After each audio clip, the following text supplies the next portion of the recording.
Ah, there we go. 7 eggs. That's pretty good for today. Well, the onions are starting to burst open now. That means that it's time to cut the stems off and take them indoors and let them finish drying out inside. We've got some people we're going to be sending onion seed to. And this particular variety of onion is called Rosa de Rose Coff. It's from France. It's a French heirloom seed that came over to the United States. Oh gosh, maybe 10 or 12 years ago. A friend of ours brought it over. And we've been saving seed ever since, from an original to onions. And we started to get low, so we grew this big crop. And we want to share the bounty with our friends. So I've got some people on our list who sent a self-addressed stamped envelope. We'll be sending these onion seeds right out. Beautiful Swiss chard plants. Danielle just gave it another haircut the other day. And golly, it just keeps bouncing back and keeps offering bounty from one single planting. It's really quite the bang for the buck. Swiss chard. It's getting ever so closer to harvesting these apples. We got a nice tree full of apples. I think there's around 80 apples on this tree, which is perfect for us. They're northern spies, we believe. And gosh, I'm looking forward to baking some nice things with these apples.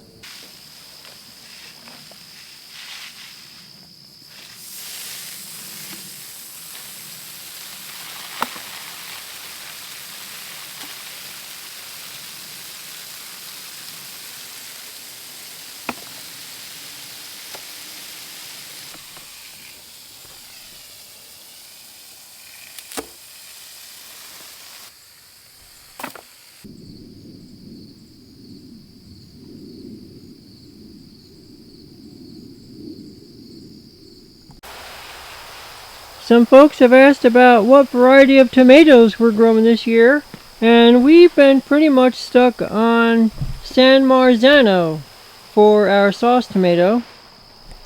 It's been very good to us. We normally put about 100 plants in this little hoop house, greenhouse hoop house if you will, but gosh, we still have a bunch of quarts of sauce up on the shelf next to where we keep the hydraulic pump. And yeah, so we didn't really need to plant as many tomato plants this year for sauce. This is fall brassica land, and from this stake down there are 3 plants called Skywalker, and it's a cauliflower. I also had 2 other Skywalker plants, and I planted them outside. And you can see where that little tent canopy of Rime is. And I'm trying to learn how they do outside and how they do in the greenhouse. Last year I planted another cauliflower here, and I got huge plants full of leaves, no fruit, no cauliflower. And that was called Amazing Cauliflower, which is kind of funny. It was amazing. I didn't get anything out of them. But anyway. So this time I tried Skywalker, and here in the front I have 1, 2, 3, and then here 4, 5, 6, 7. That one's not going to make it. 7 of the Waltham broccoli, number 29. It is an F1. It's a hybrid. And the last week, I think on the video we planted 2 or 3. Of the seedlings out there. And again, I'm comparing how does it do outside, how will it do inside as the weather gets colder. Here we are among the Paul Robeson tomatoes. These are a slicing tomato. They're an heirloom from Russia, and it was such a wonderful tomato. It has many, many flavors. It's like drinking a V8. You can taste many things here. And it has a strange, formation sometimes. They get a little odd. Sometimes they split. And I found this year, I discovered if I catch them just as or before they split, they're very easy to peel and then slice, because the skin on these is a little bit tough. And anyway, became such a favorite in Russia. They named the tomato, this particular one, after Paul Robeson, who was a favorite among the Russians, a favorite opera singer, very famous worldwide. So I'll pick one more that's not so odd. I know you're in there.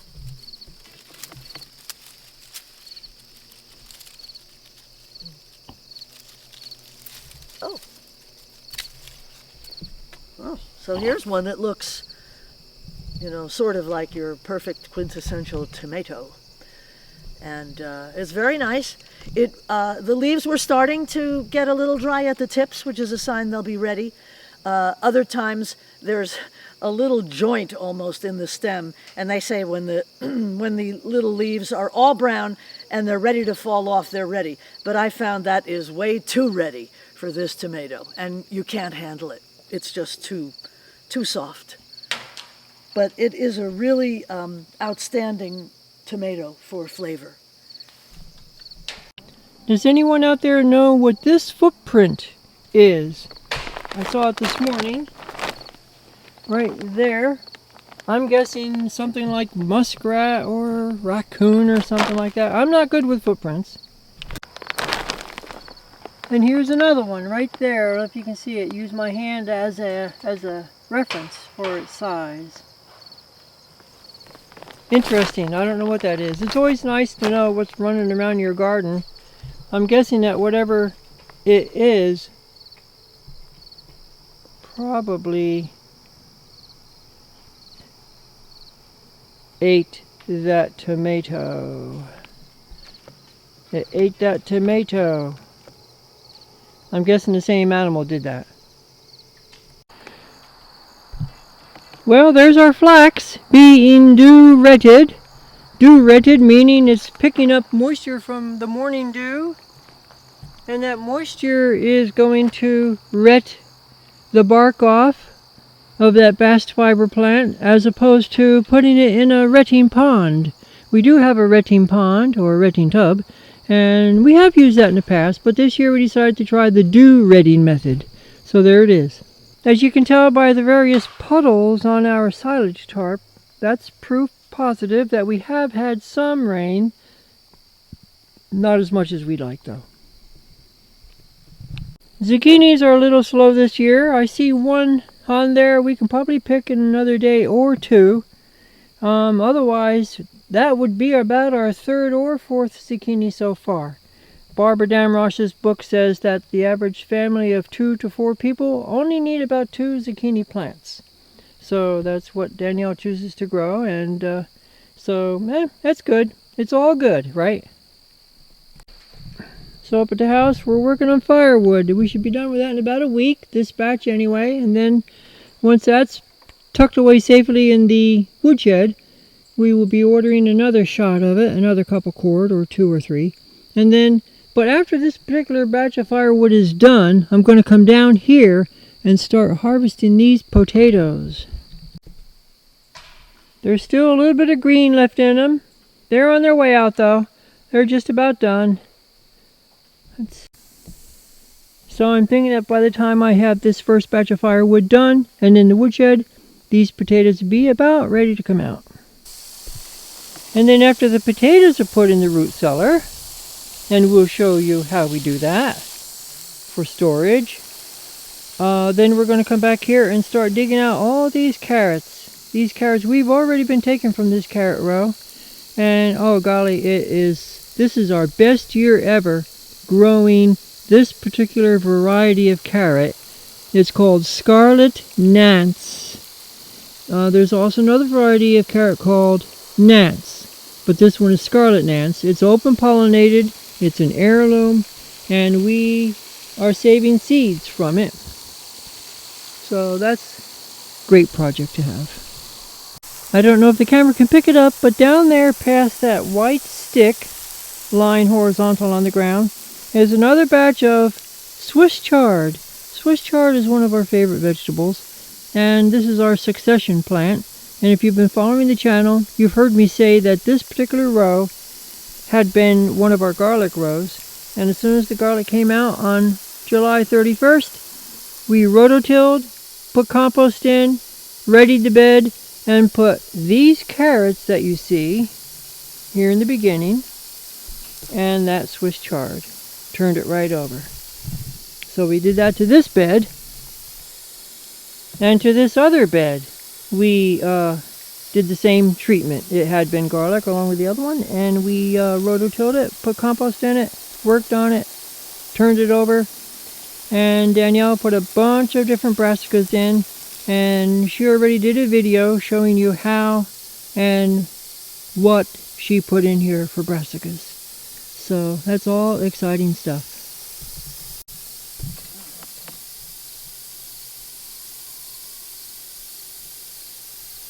And there's a picture of our wonderful Wolf River apple tree. Wonderful baking apple Wolf River is. And both Danielle and I have various recipes that we love to bake with Wolf River apples. We're not going to get any this year though. We have not had any apples off that tree yet.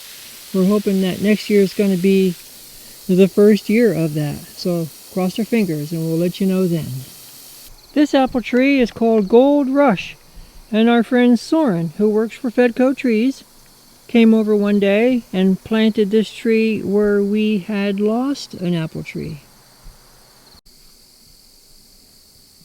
I doubt you can pick up those pears, but there's a bunch of pears on this tree, and there's a bunch on that little branch.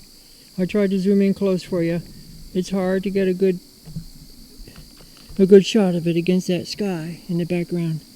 But we're having a good pear year so far. I wanted to tell my friend Larry Lewis from Ontario that I don't know the variety of this particular pear. I just don't know the name. The name tag got lost. So I'm sorry to tell you that. A wonderful viewer sent us some seeds to a lettuce called Red Sails. And they've germinated and they're coming out of the ground nicely right now. I don't think you can see it very well with the camera. It's getting dark and I'm having a hard time seeing them. I did see a couple, but we have a whole row of them right there. Both Danielle and I have delicata squash soup recipes that we like to make in the fall. So we've got a nice crop of delicata squash so far. The Hubbard squash program is not doing very well this year. We've been attacked by the vine borer, but we've had a lot of suggestions from y'all, and a lot of them sound quite viable. One in particular resonated with us. The idea is to plant some onions in amongst the Hubbard squash, right on the same hill. And that really seems like a great idea. That's going to be one of the tricks we try next year. Thank you for that. Well, that'll just about do it from down here for tonight. In a couple of minutes, Danielle's going to sing some lullabies to the chickens to put them to bed. It helps them to fall asleep, we believe. So that's great. My big project for this coming week is going to be to finish splitting the firewood batch, getting it piled in the woodshed so we can order another load. And then after that, I'm going to work on digging potatoes and getting them in storage. I'm going to show you what that's about. But I'm not going to be filming all that firewood splitting for you. You've seen one video already, perhaps, and that should be enough. I don't want to wear you out with that. It's enough to wear me out. I don't have to wear you out. But I've got a couple other little short projects I'm going to film for you and show you. For example, I'm going to show you how we store our onions. We've got some in storage already, and I've got a couple more bushels. Bushels, wow. Yeah, I got a couple more bushels of onions that I want to bring inside and put into storage. So I'll probably do a video about that. Maybe tomorrow I'll do that video before I head out to the wood splitting. Otherwise, we just have to wait for Danielle to get done watering, and then we can get her to sing to the chickens. So that'll be pretty good. So, as always, thanks for watching. Bye.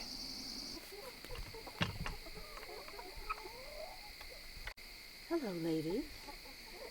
I see you. Can you see me? Good night.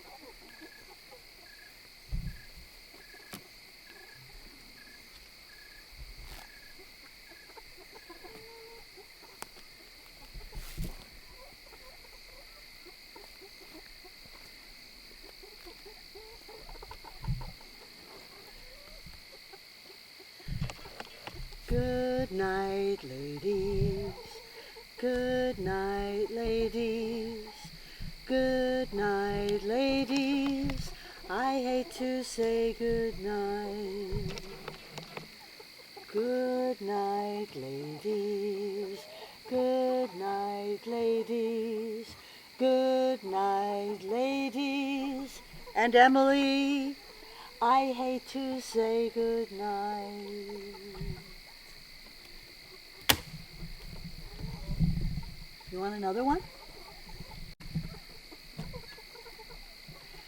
Fais dodo, petite nanette. Fais dodo, tu auras du gâteau. Papa est en bas, il coupe du bois. Maman fait du chocolat. Et papa qui fait du gâteau. Fais dodo, petite nanette. Fais dodo, tu auras du gâteau.